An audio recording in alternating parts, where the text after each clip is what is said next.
여러분 반갑습니다. 2023년도 2학기 2학년 1자 지필평가 오답노트 풀이 참고 영상이에요.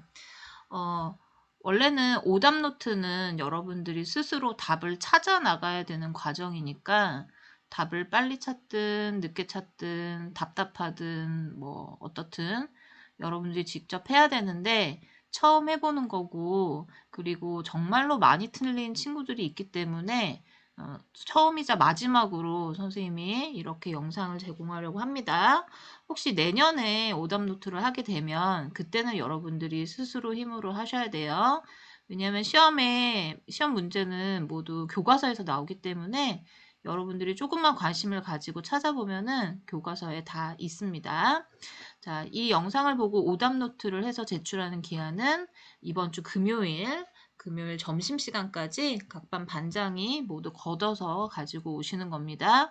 글씨 바르게 쓰셔가지고 정확하게 해서 낼 수 있도록 하세요. 자, 1번 문제. 다음 자료를 활용한 탐구 주제로 가장 적절한 것은 했어요. 자, 가장 적절하다라고 하면은 이제 다른 내용도 조금은 해당 사항이 있을 수도 있지만 그래도 가장 연관이 많은 거를 꼭 골라야 되잖아요.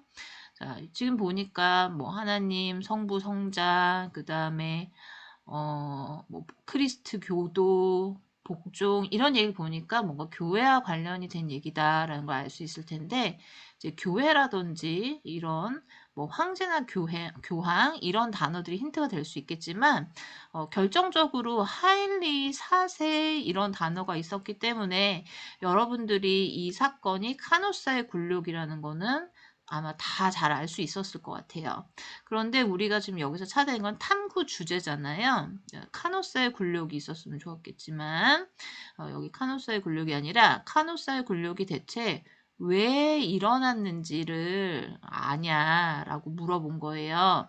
자, 교회 대분열에 이게 지금은 분열의 얘기가 아니기 때문에 1번은 틀렸고 2번은 비잔티움 황제의 영향력, 그러니까 지금 이 이야기가 진행되고 있는 것은 서유럽이기 때문에 비잔티움 제국과 관련이 없습니다. 자, 그 다음에 세 번째는 성상숭배 금지령인데 이 성상숭배 금지령 여러분들 많이 들어보셨고 기억나시죠? 근데 이거는 우리가 1학기 때 배웠던 거예요. 바로 그 프랑크 왕국에서 얘기를 하는 거죠. 그래가지고 3번을 고른 친구들이 의외로 많았어요. 너무 1학기 때 공부를 열심히 했나 봐요. 자, 지금 이 문제는 성직자 임명권을 두고서 황제와 교황이 서로 힘겨루기를 하는 과정에서 일어난 사건이에요.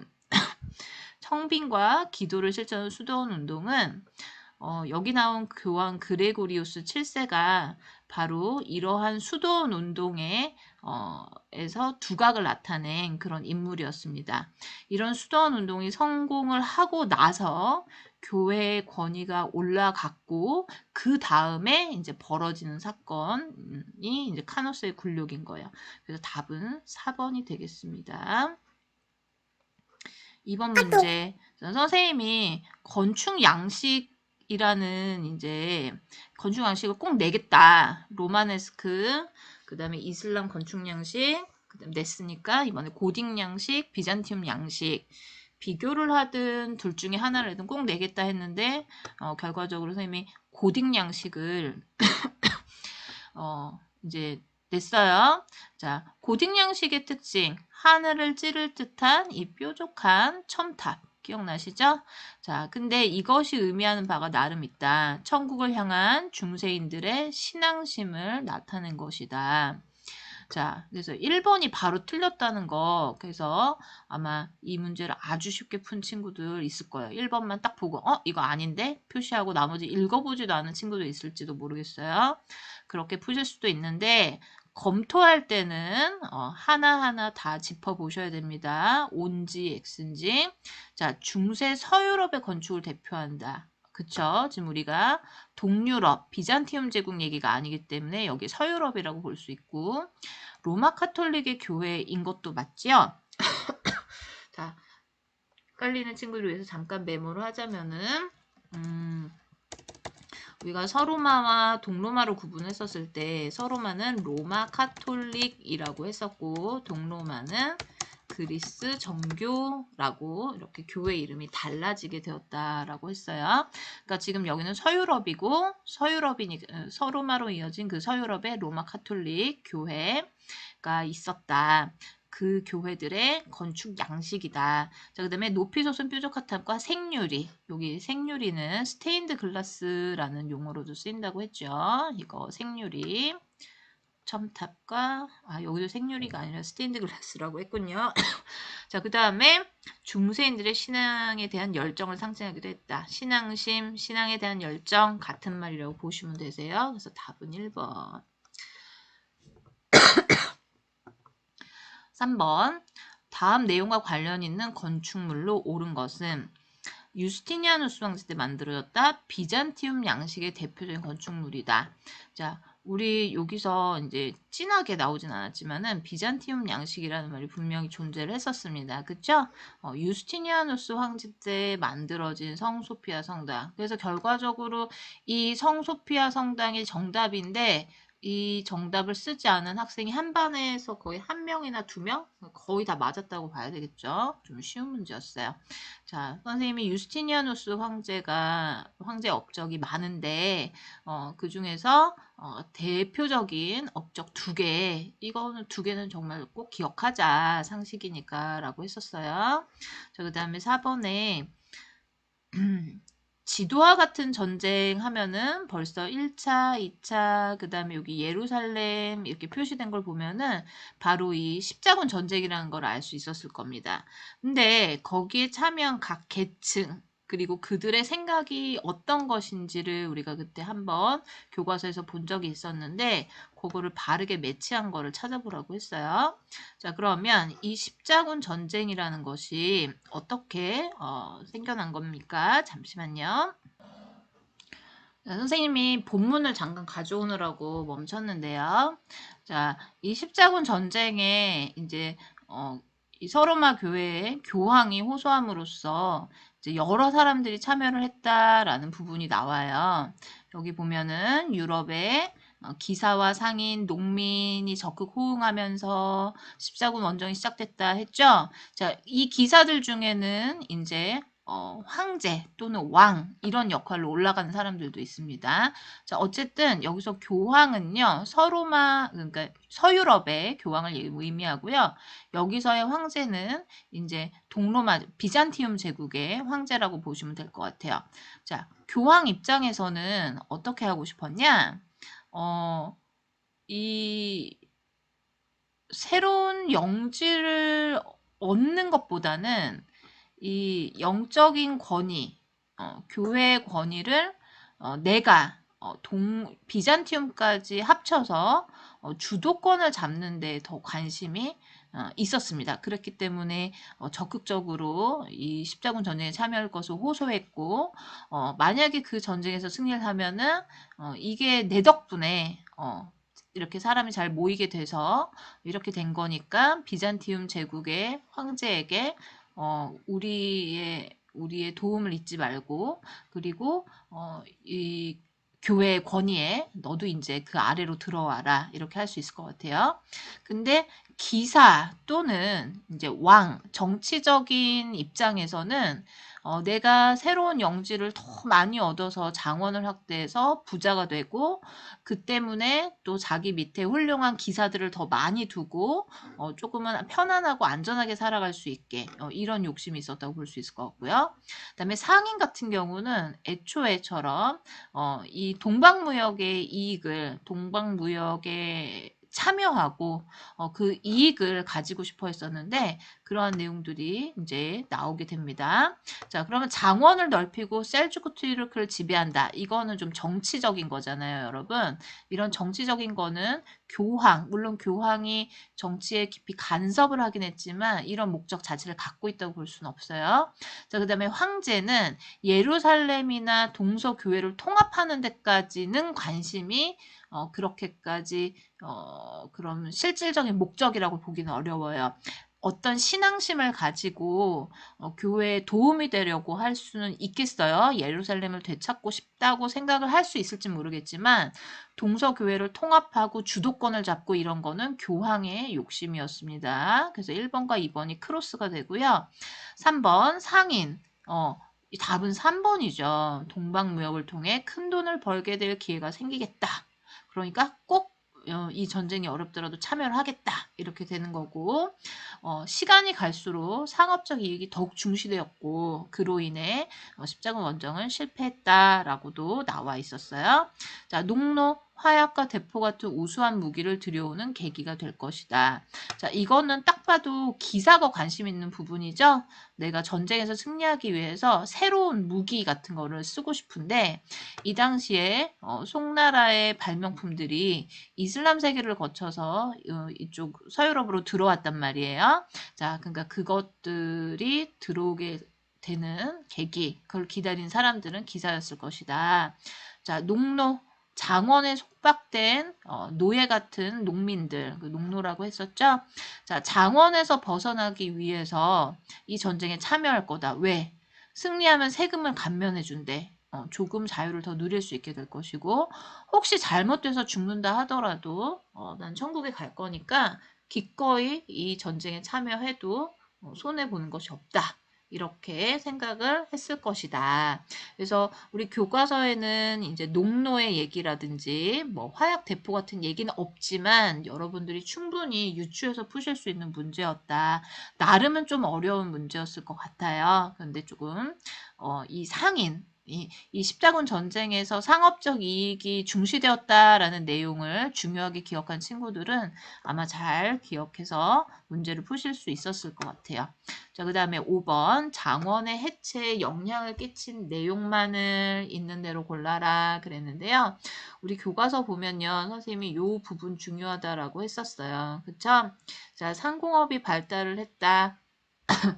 그런데 발달하고 있었을 때 십자군 원정이 터지면서 십자군 원정에 참여한 동방무역상들을 통해서 더 좋은 물건 또 진귀한 물건들이 들어오게 되고 그로 인해서 상공업이 더욱더 발달했다. 도시가 발달을 했다. 특히 지중해 연안의 도시들, 북독일의 도시들이 발달을 했다. 자, 그러고 나서 화폐라는 것도 사용됐다. 기억나시죠? 자, 그 다음에 흑사병이 갑자기 유행을 해가지고 인구가 줄어들다 보니까 부족해진 노동력 그거를 절대적으로 담당하고 있었던 그 장원에 있는 농민들의 처우를 개선해 줘서라도 장원에 붙들고 싶었다. 자, 그래서 이 자영농민이 늘어나게 되는 그런 계기를 만들어줬다. 자, 그러면 이렇게 자영농민이 늘어나고 도시가 발달해서 이 장원의 사람들이 도시로 빠져나가고 이런 것들이 다 해체 과정이라고 보시면 되겠죠. 그래서 농노 해방 그 다음에 농노가 자영농이 됐다라는 걸 해방이라는 단어로 쓴 거예요.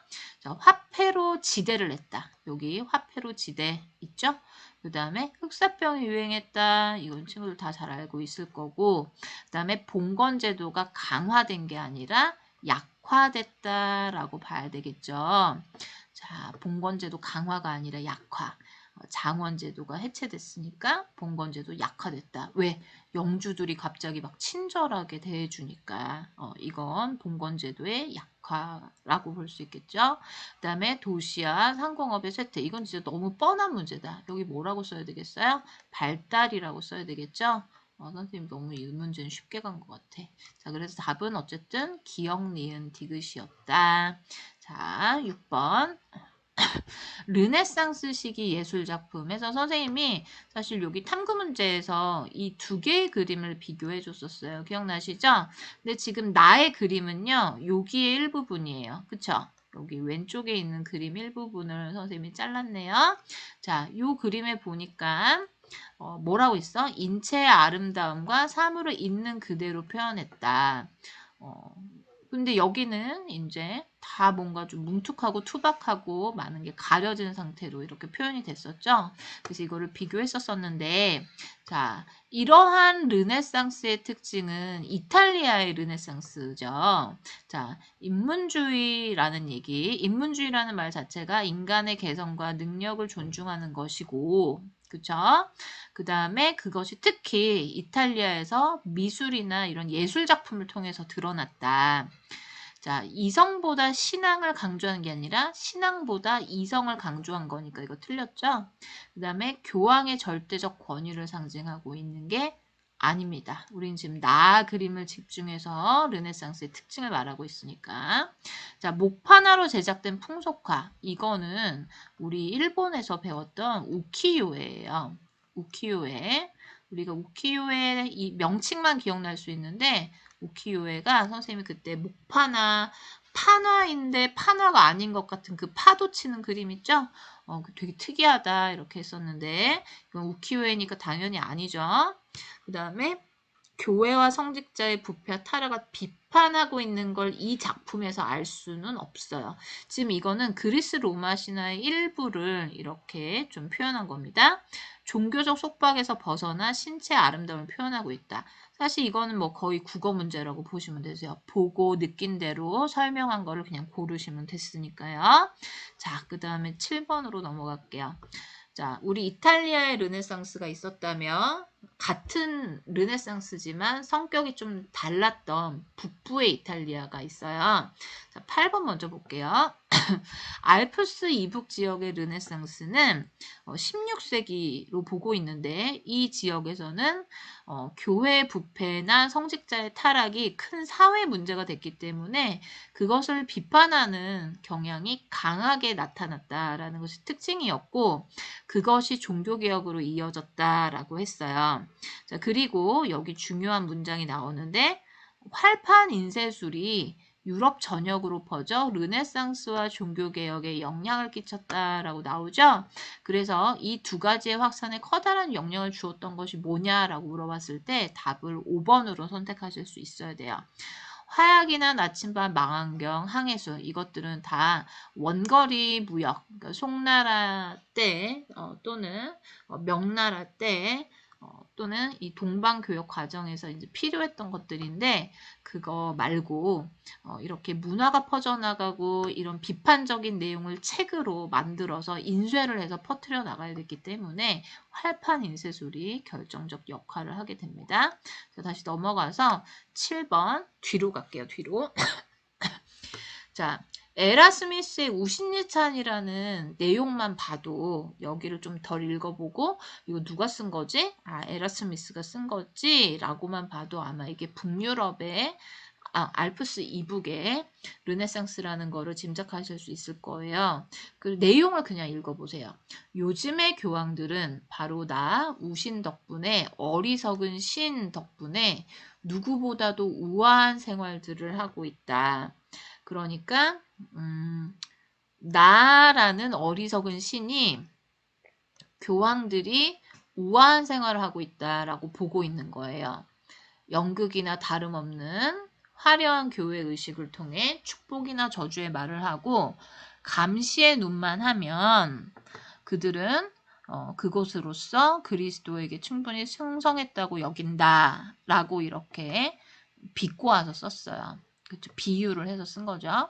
자, 그들은 민중을 교화하는 것은 피곤한 일이고 성서를 해석하는 것은 학교에서나 할 일이며 가난을 실천하는 것은 역겨운 일이라고 생각한다. 라고 해서 우리 교과서의 뒷부분에 좀 내용을 하나 더 추가해 봤어요. 민중을 교화하거나 성서를 해석하고 가르치는 일, 또 가난을 실천하는 일, 이거를 이제 수도원 운동에서 했던 청빈이라고 하거든요. 맑을 청자에다가 가난할 빈자예요. 자, 이런 것들은 원래 교회에서 당연하게 해야 되는 일들인데 그거를 피곤하고 학교에 미루고 역겨운 일이라고 생각했대요. 그러니까 교회가 지금 본분을 다하지 않고 있다고 비판을 하고 있는 거예요. 자, 그래서 이거는 기사문학이 아니고 알프스 이북의 르네상스이다. 토마스 아퀴나스의 신학대전은 좀 예전에 르네상스 이전의 이야기이기 때문에 여기에서 어울리지 않고요. 시기가 안 맞아요. 카톨릭 세력이 교황의 권위와 교리를 제하긴 했다. 이거는 어떤 공의회나 이런 데서 종교 회의에서 하는 일이지 여기서 하는 일이 아닙니다. 자, 신성 로마 제국 로마 교사 아비뇽으로 있다. 이거 아비뇽 유수에 대한 얘기잖아요. 이거는 교황의 권위가 떨어졌던 사건을 그냥 설명하는 것이기 때문에 에라스미스의 우신 예찬을 설명한다고 볼 수 없겠습니다. 답은 아마 쉽게 찾으셨을 거예요. 자, 8번을 했으니까 이제 넘어가서 9번 해보겠습니다. 자, 95개조 반박문만 보면은 이 두 글자에 들어갈 이름이 루터라는 거를 여러분들이 다 아마 짐작해서 썼을 것 같아요. 자, 조금 더 자세히 면벌부를 판매한 걸 비판했고, 교회로부터 파문을 당했고, 성서를 독일어로 번역했다. 이 번역한 거를 이 활판 인쇄술을 통해서 이제 막 찍어내서 사람들에게 퍼뜨렸으니까, 르네상스와 종교개혁에 활판 인쇄술이 미친 영향이 매우 크다라고 볼 수 있겠습니다. 다시 루터를 중심으로 내용을 보겠습니다. 우리 교과서에서 이제 그 종교개혁 2페이지로 나와 있는데 왼쪽에는 루터, 오른쪽에는 칼뱅이 있었어요. 자, 루터가 주장한 내용을 선생님 봐라. 좀 기억을 해라 라고 했어요. 인간의 구원은 오직 믿음과 신의 은총에 의해서만 이루어지며 신앙의 근거는 성서라고 주장하였다. 그래서 주장한 내용을 기억하세요. 그랬었죠? 자, 그러면 여기서 답은 바로 4번이 이렇게 나올 수 있었고요. 나머지 내용은 이제 어떻게 된 건지 볼게요. 영국 국교회를 확립한 거는 누구였어요? 헨리 8세. 우리 교과서 여기 아래 부분에 있었어요. 요 바로 밑에 교과서 바로 밑에 영국 얘기가 나와요. 독일은 이렇게 했고 영국은 헨리 8세가 영국 국교회를 만들었다. 만유인력의 법칙 우리 요거는 누구 거예요? 뉴턴 거죠? 생뚱맞은 게 나왔어요. 자, 그 다음에 스위스에서 예정서를 주장했다. 이거는 누구 거예요? 요거는 칼뱅 거예요. 칼뱅. 그 다음에 수동개혁운동과 해외선교에 힘썼다. 이거는 좀 수동개혁운동은 옛날 초창기에 교회가 많이 타락했었을 때 카노사의 굴욕이 일어나기 전의 얘기고요. 해외선교에 힘썼다. 이거는 로욜라. 기억나시죠? 예수회를 만들었던 로욜라 얘기입니다. 그래서 답은 쉽게 4번으로 찾을 수 있었을 것이다. 자, 넘어가서 10번.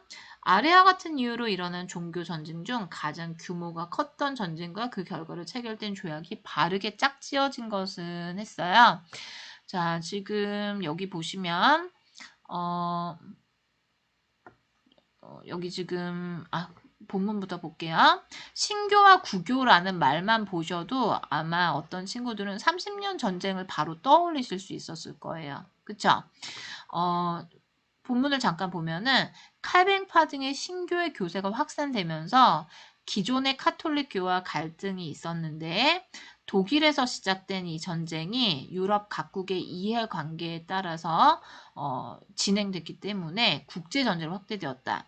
그러니까 지금 보라색과 노란색의 싸움인데 보라색과 노란색이 충돌하는 지점에서는 다 싸움이 일어났을 것이다. 이런 곳, 이런 곳, 이런 곳, 이런 곳에서는 다 싸움이 날 수밖에 없었다. 이긴데 지역은 떨어져 있지만은 편과 편이 명확하게 존재했었기 때문에 이렇게 구교와 신교의 대립이라고 볼 수 있고 에스파냐 프랑스 남부 일대 여기를 말하는 거죠. 이쪽 지역은 구교고 이게 표시가 이렇게 됐고요. 그 다음에 북독일 여기가 북독일이거든요. 비텐베르크 여기가 독일이고 이쪽이 북쪽 독일이에요. 노르웨이 좀 잘렸어요. 스웨덴 위에 있어요. 자, 그 다음에 덴마크 여기 덴마크 보이시죠? 이쪽 이렇게 대결을 했다.